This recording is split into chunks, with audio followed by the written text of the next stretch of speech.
So, this is a story about how my love of 1980s heavy metal helped me learn what it was like to be a dad.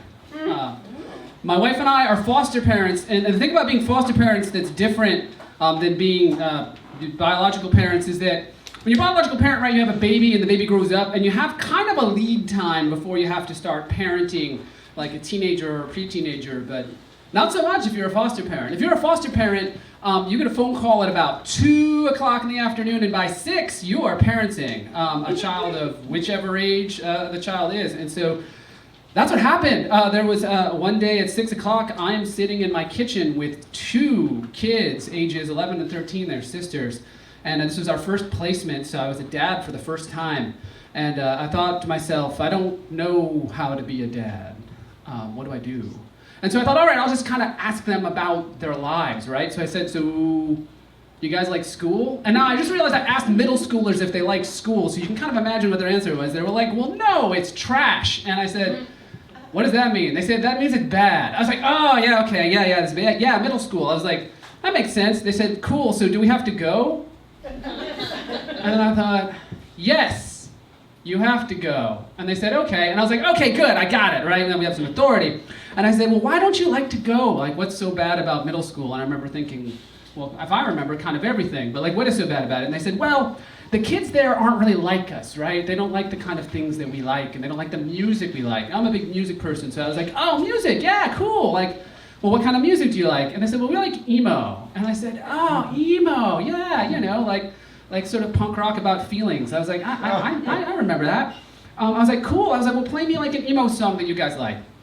So they did. I think it was by Breaking Benjamin or something like that. And I said, well, why do you guys like this song? And they said, oh, well, we like this song because it's kind of like they wrote it about our lives, right? We don't know this band, we don't know the singer, but like they wrote this song and the song's telling a story and that story is our lives. And I said, well, guys, I mean, I'm listening to the lyrics here, and the story seems to be about a guy who's addicted to Xanax, but also getting into fights with people. And I was like, are you guys addicted to Xanax and getting into fights? They're like, no, not literally, that's just kind of how we feel. And I said, okay, that makes sense. I said, I had that experience too when I was in middle school. And they said, really? They're like, well, like, what did you do? And I said, well, I wasn't cool in middle school. They said, really? No kidding. And I said, yeah.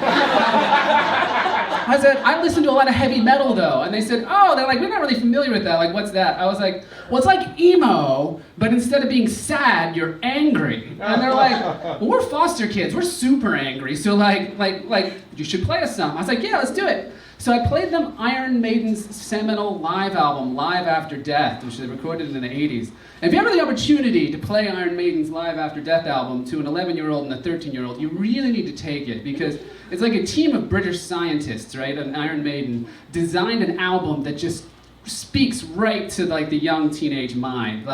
And by the end of the 45 minutes, these kids were absolute metalheads. They were like, this is awesome. We've never heard anything like this before. This is amazing. Like, we love it. Like, we want more of it.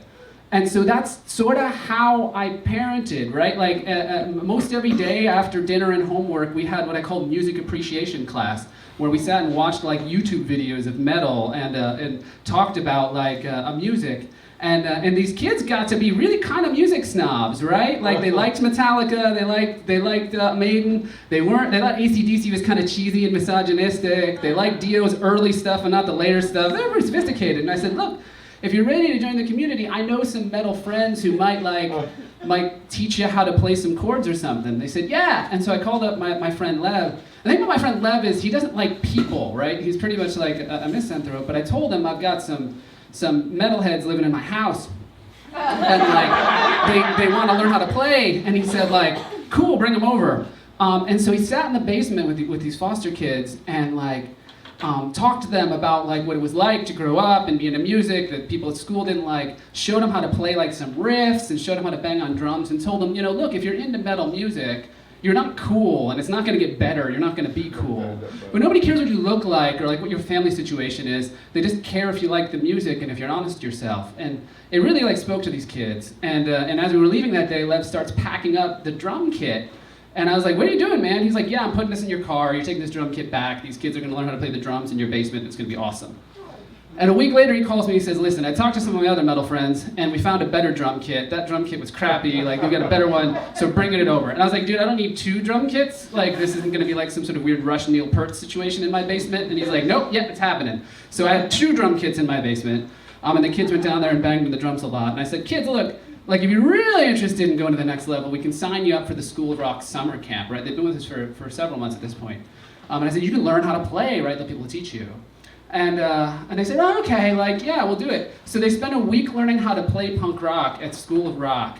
And they would come home and like work on their metal homework. And I'd be like, guys, like, you know, this is really developing into something. They said, yeah, you know, listen, like there's that Maiden song, 2 Minutes to Midnight, we love that song. And I was like, well, why do you love that song? They said, well, because it's like they wrote it about us. I know it was written by like 60-year-old guys like 30 years ago, but that story's about us in our life. And I said, guys, I'm pretty sure that story's about summoning an ancient demon to end the world. I was like, are you guys summoning ancient demons to end the world? And they're like, no, not literally, that's just how we feel. And I said, oh.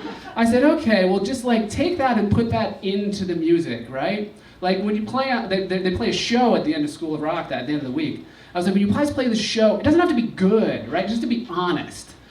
That's all really like heavy metal is. Like you don't have, you can suck. It's okay to suck, just be honest.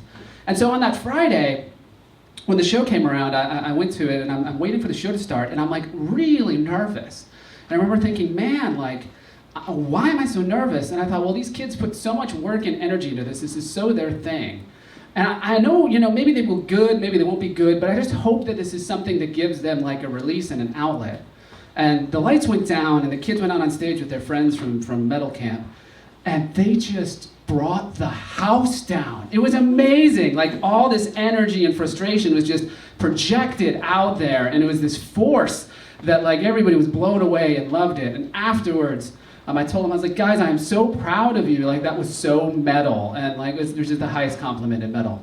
And, but the other weird thing about being a foster parent is the kids leave. So a couple of weeks later, the kids left foster care and were able to go back and live with their mom, which is great. It's a great thing for them. And they left my house with a couple of drum kits, which they moved back to their mom's apartment. And a whole bunch of heavy metal t-shirts and CDs. And also, I'm hoping just the knowledge that if they ever get into a moment where they feel like they want to summon a demon, they want the world to end, they can always call me and come back to my house and we can thrash. Thanks very much.